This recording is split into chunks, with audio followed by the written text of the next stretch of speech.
اعوذ باللہ من الشیطان الرجیم بسم اللہ الرحمن الرحیم وَإِن طَائِفَتَانِ مِنَ الْمُؤْمِنِينَ اقْتَتَلُوا فَأَصْلِحُوا بَيْنَهُمَا فَإِن بَغَتْ إِحْدَاهُمَا عَلَى الْأُخْرَى فَقَاتِلُوا الَّتِي تَبْغِي حَتَّى تَفِيءَ إِلَى أَمْرِ اللَّهِ فَإِن فَاءَتْ فَأَصْلِحُوا بَيْنَهُمَا بِالْعَدْلِ وَأَقْسِطُوا إِنَّ اللَّهَ يُحِبُّ الْمُقْسِطِينَ إِنَّمَا الْمُؤْمِنُونَ إِخْوَةٌ فَأَصْلِحُوا بَيْنَ أَخَوَيْكُمْ وَاتَّقُوا اللَّهَ لَعَلَّكُمْ تُرْحَمُونَ۔ یہ سورہ الحجرات کی آیات نمبر 9 اور 10 ہیں۔ ان کا ترجمہ ہم آپ کے سامنے پہلے بیان کر چکے ہیں، ایک مرتبہ پھر بیان کر دیتے ہیں۔ اور اگر مومنوں کے دو گروہوں کے درمیان لڑائی ہو جائے تو تم ان دونوں کے درمیان صلح کرا دو، پھر اگر ان دونوں میں سے ایک گروہ دوسرے پر زیادتی کرنے لگے تو تم اس سے لڑو جو زیادتی کرتا ہے، یہاں تک کہ وہ اللہ کے حکم کی طرف رجوع کر لے۔ پھر جب وہ اللہ کے حکم کی طرف رجوع کر لے تو تم ان دونوں کے درمیان عدل کے ساتھ صلح کرا دو اور تم انصاف کرو، بے شک اللہ تعالیٰ پورا انصاف کرنے والوں کو دوست رکھتا ہے۔ یاد رکھو سارے مسلمان آپس میں بھائی بھائی ہیں، پس تم اپنے دو بھائیوں کے درمیان صلح کرا دو اور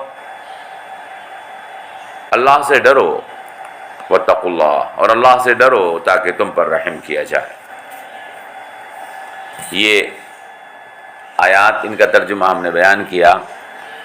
اگر دو جماعتیں ایمان والوں میں سے آپس میں لڑ پڑیں تو ان دونوں کے درمیان صلح کرا دو۔ تو اگر ایک جماعت ان دونوں میں سے دوسرے پر زیادتی کرنے لگے تو قتال کرو اس سے جو زیادتی پر آمادہ ہے، یہاں تک کہ وہ اللہ کے حکم کی طرف واپس پلٹ آئے۔ تو اگر وہ واپس پلٹ جائے تو ان دونوں کے درمیان صلح کرا دو عدل کے ساتھ اور پورا انصاف کرو، بے شک اللہ تعالیٰ پورا انصاف کرنے والوں کو پسند فرماتا ہے۔ ہم نے گزشتہ درس میں آپ کو بتا دیا تھا کہ عدل، انصاف اور قسط میں کیا فرق ہے۔ ایمان والے آپس میں بھائی بھائی ہیں، فرمایا تم اپنے بھائیوں کے درمیان صلح کرا دو اور اللہ سے ڈرتے رہو تاکہ تم پر رحم کیا جائے۔ برادران و ہمشیرگان،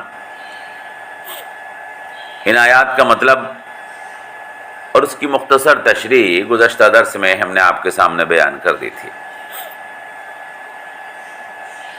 ہم نے آپ سے کہا تھا کہ ہم تلاش کرتے ہیں تو حضور اکرم صلی اللہ تعالی علیہ وسلم کی زندگی میں صرف ایک واقعہ ہمیں ملتا ہے جب حضور اکرم کو مسلمانوں کی باہمی لڑائی کو ختم کرنے کی ضرورت پیش آئی تھی۔ ہم اس واقعے کو آپ کے سامنے پیش کرتے ہیں۔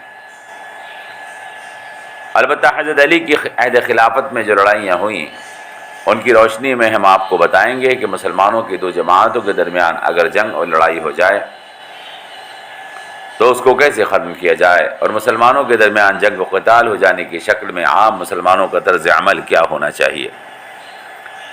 وہ واقعہ جو مسلمانوں کے درمیان حضور اکرم صلی اللہ تعالی علیہ وسلم کے سامنے آپ کی زندگی میں پیش آیا، وہ واقعہ غزوہ بنو المستلق میں پیش آیا تھا۔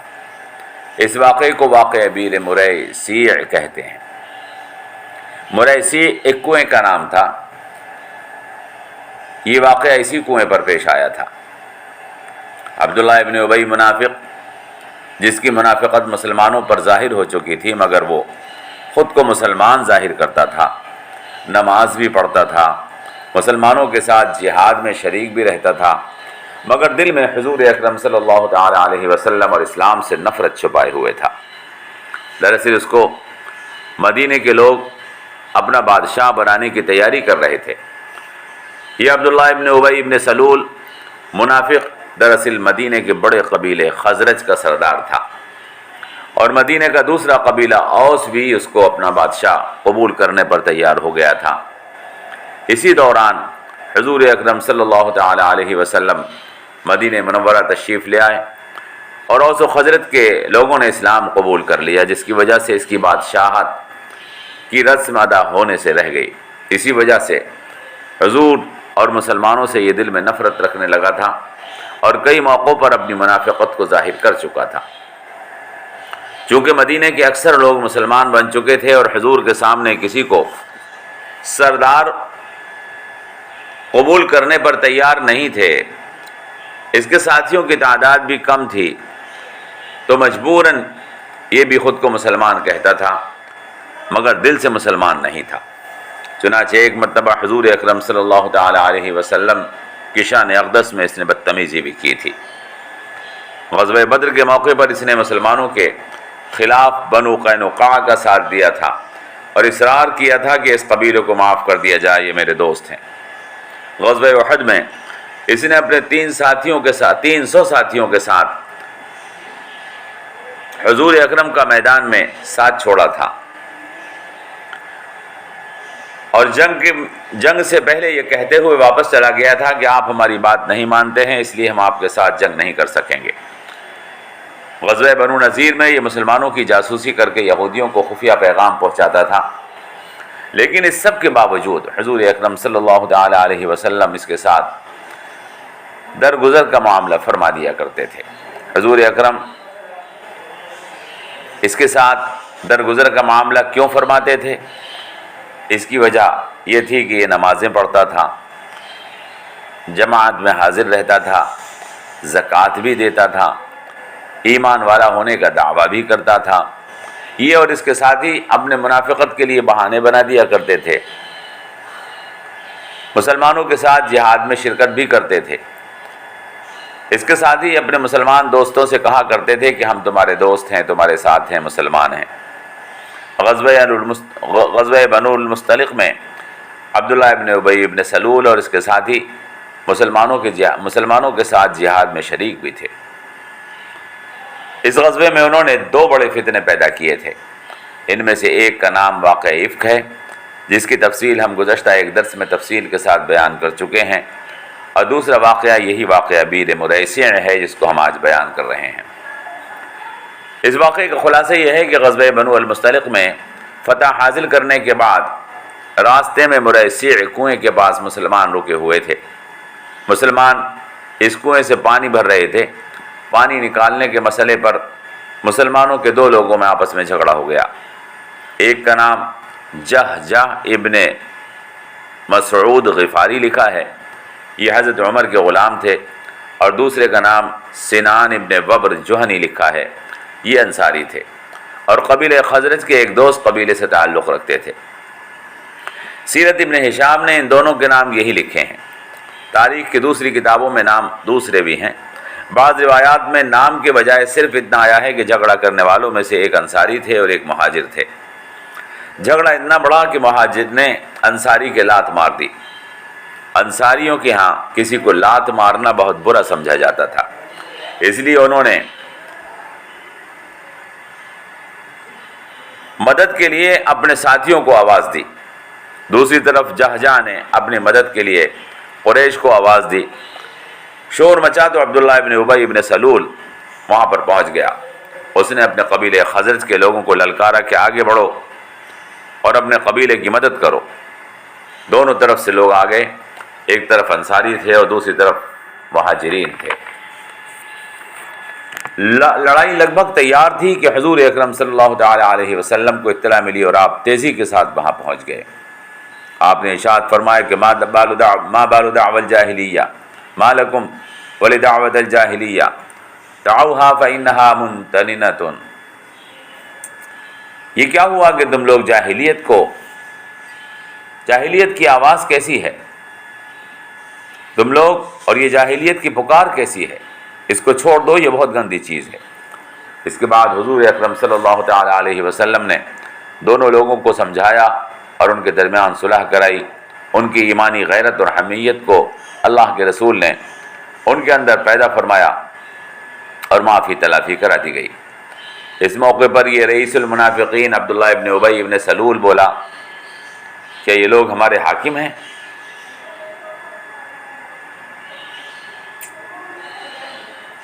کیا یہ لوگ ہمارے حاکم ہیں؟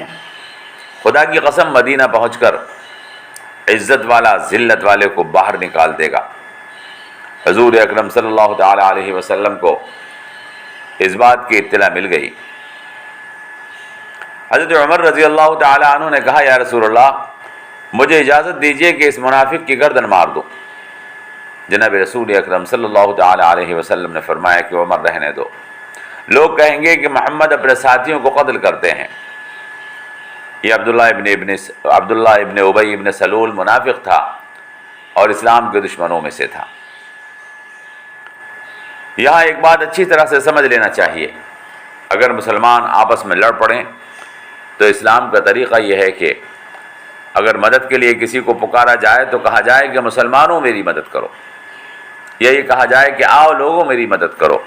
لیکن اگر کوئی شخص یوں کہتا ہے اے میری قوم کے لوگوں میری مدد کرو، یا میری برادری والوں میری مدد کرو، یا میرے ملک والوں میری مدد کرو، یا میری نسل والوں میری مدد کرو، یا وہ کہتا ہے کہ میرے محلے والوں میری مدد کرو، تو یہ سب جاہلیت اور کفر کی بات ہے، اور اس آواز پر مدد کے لیے آگے بڑھنے والا شخص بھی اسلام سے خارج ہے۔ مسلمان صرف وہ ہے جو ایماندار ہو اور مظلوم کی مدد کرے۔ ایسی آوازوں پر آگے بڑھ کر مدد کرنے والا جاہلیت کی مدد کرنے والا ہوتا ہے۔ اسی لیے زمین میں اس کی وجہ سے گناہ اور ظلم بڑھتا ہے، آپسی منافرت بڑھتی ہے، قوموں کی لڑائیاں بڑھتی ہیں۔ اس سے ظلم اور گناہ میں اضافہ ہوگا اور لوگوں کے ذہنوں میں فساد پیدا ہوگا۔ حضور اکرم صلی اللہ تعالی علیہ وسلم نے قوم، ملک، برادری، رنگ اور نسل کے نام پر مدد کے لیے آواز دینے والوں کو، یا قوم، ملک، برادری، رنگ اور نسل کی بنیاد پر مدد کرنے والوں کو اسلام سے محروم اور جاہلیت میں مبتلا بتایا ہے، اور قوم پرستی یا علاقہ پرستی کو گندگی بتایا ہے۔ علامہ سہیلی نے لکھا ہے کہ فقہائے اسلام نے کسی جھگڑے میں جاہلیت کی پکار بلند کرنے والوں کو ایک فوجی جرم قرار دیا ہے۔ فقہائے اسلام نے کسی جھگڑے میں جاہلیت کی پکار بلند کرنے والوں کو ایک فوجی جرم قرار دیا ہے، جس کو 50 کوڑوں کی سزا تک دی جا سکتی ہے۔ بعض فقہاء نے قوم، علاقہ یا نسل کی بنیاد پر آواز دینے اور مدد کے لیے پکارنے والوں اور مدد کو آنے والوں کو قید میں ڈال دینے کا حکم دیا ہے، جب تک کہ وہ اس سے توبہ نہ کر لیں۔ یہ ہے وہ واقعہ جس میں مسلمانوں کے 2 گروہ آپس میں لڑنے کے قریب تھے، اور حضور اکرم صلی اللہ تعالی علیہ وسلم نے اس میں صلح کروا دی تھی۔ اس واقعے سے کئی باتیں معلوم ہوتی ہیں۔ حضور نے ارشاد فرمایا تھا کہ دعوها فإنها منتننة، اس کو چھوڑ دو، یہ گندی بات ہے۔ معلوم ہوا کہ جس طرح سے چیزیں گندی ہوتی ہیں اسی طرح سے باتیں بھی گندی ہوتی ہیں، اور جس طرح سے چیزوں کی گندگی لوگوں کے دلوں کو مکروہ ہوتی ہے، اسی طرح سے گندی باتوں سے بھی کراہت کرنی چاہیے۔ عبداللہ ابن ابی ابن سلول منافق تھا، مگر اس کا بیٹا حضرت عبداللہ مخلص مسلمان اور حضور اکرم صلی اللہ تعالی علیہ وسلم کے صحابی تھے۔ اور انہوں نے جب اپنے باپ کو یہ کہتے سنا کہ مدینہ پہنچ کر عزت والا ذلت والے کو مدینے سے باہر نکال دے گا، تو مدینہ پہنچ کر انہوں نے باپ کا راستہ روک لیا اور تلوار سونت کر کھڑے ہو گئے، اور کہا کہ خدا کی قسم میں اس منافق کو مدینے میں داخل نہیں ہونے دوں گا جب تک کہ یہ اقرار نہ کر لے کہ یہ منافق اور ذلیل ہے اور اللہ کے رسول صلی اللہ تعالی علیہ وسلم عزت والے ہیں۔ باپ کے آگے بیٹا تلوار سونتے کھڑا تھا اور اپنے باپ کو مدینے میں داخل ہونے سے روک رہا تھا۔ مرتا کیا نہ کرتا، باپ نے اقرار کیا اور اس نے کہا کہ اے میرے بیٹے، مجھے مدینے میں داخل ہونے سے مت روک، میں ذلیل ہوں اور اللہ کے رسول عزت والے ہیں۔ پھر اللہ کے رسول سے اجازت حاصل کی گئی اور اس کو مدینے میں داخلے کی اجازت دے دی گئی۔ مدینہ پہنچ کر حضرت عبداللہ حضور اکرم صلی اللہ تعالی علیہ وسلم کی خدمت میں پہنچے اور عرض کیا، یا رسول اللہ، مجھے اطلاع ملی ہے کہ آپ میرے باپ کے قتل کا حکم فرمانے والے ہیں، آپ مجھے اجازت دیں میں اس کا سر کاٹ کر آپ کی خدمت میں پیش کر دوں، کیونکہ اگر کوئی اور سر کاٹے گا تو اس سے جھگڑا ہو سکتا ہے۔ مگر حضور اکرم نے قتل کرنے کو منع فرما دیا اور فرمایا کہ عبداللہ، تم اپنے باپ کے ساتھ احسان اور درگزر کا معاملہ کرو۔ یہ وہ واقعہ ہے جس میں حضور اکرم صلی اللہ تعالی علیہ وسلم کے سامنے مسلمان آپس میں قومی عصبیت کی بنا پر لڑنے کے قریب ہو گئے تھے، مگر حضور اکرم صلی اللہ تعالی علیہ وسلم نے لڑائی کو روک کر آپس میں میل ملاپ کروا دیا تھا۔ محترم، اپنے خاندان یا اپنی قوم پر فخر جتانا اگر کسی دینی ضرورت سے ہو تو علماء نے اس کو جائز لکھا ہے۔ اگر کافروں کے مقابلے پر بہادری اور شجاعت کے اظہار کے لیے کیا جائے تو جائز لکھا ہے، لیکن یہ تفاخر اور اظہار فخر ناحق ہو، تکبر اور غرور کی خاطر ہو، اپنی نفسانیت یا مسلمانوں میں اپنی بڑائی جتانے کی خاطر ہو تو مذموم اور ناجائز ہے۔ عام طور پر فخر و تفاخر کرنا اسی معنی میں بولا جاتا ہے۔ دوسری چیز قومی عصبیت ہے۔ عصبیت کا مطلب ہے متعصب ہونا، یعنی اپنے مذہب یا اپنی قوم کی بڑائی یا عزت کی خاطر دوسروں کو نقصان پہنچانا یا ان کو کمتر سمجھنا۔ اگر عصبیت ظلم اور سرکشی کے ساتھ ہو اور اس سے مقصود دین کی سربلندی ہو، اگر عصبیت ظلم اور سرکشی کے ساتھ نہ ہو، اگر عصبیت ظلم اور سرکشی کے ساتھ نہ ہو اور اس سے مقصود دین کی سربلندی ہو تو یہ بھی جائز ہے، لیکن اگر اس میں ظلم اور سرکشی اور فریق مخالف پر زیادتی اختیار کی جائے اور اپنے قوم کی شان و شوکت کی خاطر تعدی کی جائے تو یہ ناجائز اور حرام ہے۔ حضور اکرم صلی اللہ تعالی علیہ وسلم نے قبیلہ حوازن اور قبیلہ غطفان کے اچانک حملہ کر دینے کے موقع کے اوپر ایک مرتبہ فرمایا تھا، انا النبی لا کذب انا ابن عبد المطلب، میں اللہ کا نبی ہوں، جھوٹ نہیں، میں عبد المطلب کا بیٹا ہوں۔ اس جملے میں حضور اکرم صلی اللہ تعالی علیہ وسلم نے دو باتوں پر فخر کیا تھا، میں نبی ہوں، میں عبد المطلب کا بیٹا ہوں۔ اور یہ فخر کرنے کا اظہار دین کے غلبے اور مسلمانوں کے انتشار کو ختم کرنے کے لیے آپ نے فرمایا تھا، لہذا معلوم ہوا کہ دین کے غلبے اور مسلمانوں کی دینی مفادات کی خاطر اظہار فخر کرنا، اپنی کسی دینی خوبی کو بیان کرنا یا اپنی کسی خاندانی خوبی کو بیان کرنا جائز ہے، بلکہ ایسا کرنا ثابت ہے۔ اگرچہ حضور نے حسب اور نسب خاندان پر اظہار فخر کرنے سے منع فرمایا ہے، ارشاد ہے، ان اللہ اوحی الی ان تواضعوا حتی لا یفتخر احد علی احد ولا یبغی احد علی احد۔ مسلم کی حدیث ہے، یعنی اللہ نے مجھے وحی کی ہے کہ تواضع اختیار کرو، حتیٰ کہ کوئی شخص کسی شخص کے اوپر فخر نہ جتائے اور کوئی شخص کسی شخص پر ظلم نہ کرے۔ ایک دوسری حدیث میں جس کو امام ترمذی اور ابو داؤد نے نقل کیا ہے، اس میں اللہ کے رسول نے ارشاد فرمایا کہ لَيَنْتَهِيَنَّ أَقْوَامٌ يَفْتَخِرُونَ بِآبَائِهِمْ الَّذِينَ مَاتُوا، پوری حدیث ہے۔ لوگ اپنے باپ داداؤں پر فخر کرنے چھوڑ دیں جو مر چکے ہیں اور جہنم کا ایندھن بن چکے ہیں۔ اگر وہ فخر جتانے سے باز نہ آئے تو اللہ کے نزدیک گندگی کے کیڑے سے بھی ناپاک ہوں گے۔ اس حدیث پاک سے معلوم ہوا کہ کافر باپ دادا پر فخر کرنے کو منع فرمایا گیا ہے۔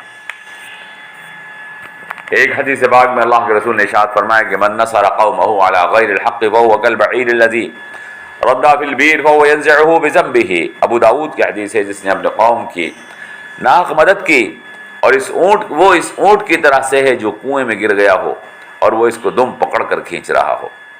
ایک اور حدیث پاک میں جس کو ابو داؤد نے نقل کیا ہے، حضور اکرم صلی اللہ تعالی علیہ وسلم نے ارشاد فرمایا کہ لیس منا من دعا الی عصبیۃ لیس منا من مات علی عصبیۃ، یعنی وہ مسلمانوں میں سے نہیں ہے جو عصبیت کی دعوت دیتا ہو، وہ مسلمانوں میں سے نہیں ہے جو عصبیت پر مرا ہو۔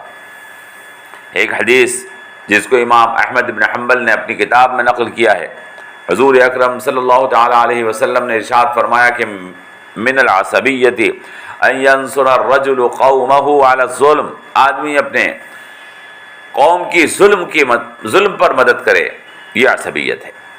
یہ بات اللہ کے رسول نے ایک عورت کے سوال کے جواب میں فرمائی تھی جس نے معلوم کیا تھا کہ یا رسول اللہ امن العصبیۃ ان یحب الرجل قومه، یعنی اللہ کے رسول کیا اپنی قوم سے محبت رکھنا عصبیت ہے؟ تب اللہ کے رسول نے فرمایا تھا کہ نہیں، من العصبیۃ ان ینصر الرجل قومه علی الظلم، عصبیت یہ ہے کہ آدمی اپنے قوم کی ظلم کے ساتھ مدد کرے۔ حدیثوں سے معلوم ہوتا ہے اپنی قوم سے محبت رکھنا یا کسی خاص قوم کا ہونے پر اس لیے فخر کرنا کہ اس نے دین کی خدمت انجام دی ہے، یا کسی خاص قوم کے فضائل بتانا کہ اس نے مسلمانوں اور دین کے لیے خدمات انجام دی ہیں، یا کسی دینی اور ملی اسلامی ضرورت سے فخر جتانا جائز ہے، یا میدان جنگ میں کافروں پر اپنی قومی اور ایمانی حمیت اور بڑائی کو بیان کرنا درست ہے۔ لیکن فخر اور نفسانیت کے لیے، تکبر کے لیے، ناحق کسی پر تکبر جتانے اور ظاہر کرنے کے لیے اپنا فخر بیان کرنا یا قومی عصبیت ظاہر کرنا، اس کو اللہ کے رسول نے سختی کے ساتھ منع فرمایا ہے۔ مسلمانوں میں واحد جھگڑا انصار اور مہاجرین میں جو حضور اکرم صلی اللہ تعالی علیہ وسلم کے سامنے ہوا، اس لیے ہوا جس پر اللہ کے رسول نے سختی کے ساتھ ناراضگی ظاہر کی اور اس کو گندگی فرمایا۔ اپنی قوم کا ظلم پر ساتھ دینا گناہ عظیم ہے، البتہ اپنی قوم سے دینی محبت رکھنا محبوب اور پسندیدہ ہے۔ کوئی بھی شرافت، کوئی بھی عزت دین اور تقوی کے بغیر نہیں ہے، کوئی بھی شرافت اور کوئی بھی عزت دین اور تقوی کے بغیر نہیں ہے۔ انسان کی کوئی بھی خوبی اور کوئی بھی اس کا وصف، انسان کی کوئی بھی خوبی اور کوئی بھی اس کا وصف، چاہے وہ بہادری ہو، سخاوت اور بخشش ہو، علم اور دانش ہو، دینداری اور تقوی کے بغیر اگر ہوگی تو انسانی کردار اور انسانیت کے لیے نقصان دہ ہوگی۔ یاد رکھیں، ہر شرافت، ہر بزرگی، ہر خوبی اور ہر وصف و کمال، ہر شرافت، ہر بزرگی، ہر خوبی اور ہر وصف و کمال انسانی کردار کو اور عام طور پر انسانیت کو اسی وقت فائدہ پہنچا سکتی ہے جب وہ ایمان اور تقوی کے ساتھ ہو۔ ایمان اور تقوی کے ساتھ جو خوبی ہوگی وہ انسانیت کے لیے بھی فائدہ پہنچانے والی ہوگی اور اس کی اپنے لیے بھی، اور ایمان اور تقوی کے بغیر اگر کوئی خوبی اپنے اندر پیدا کی گئی ہے تو وہ اس کے اپنے کردار کو بھی برباد کرے گی اور انسانیت کو بھی نقصان پہنچائے گی۔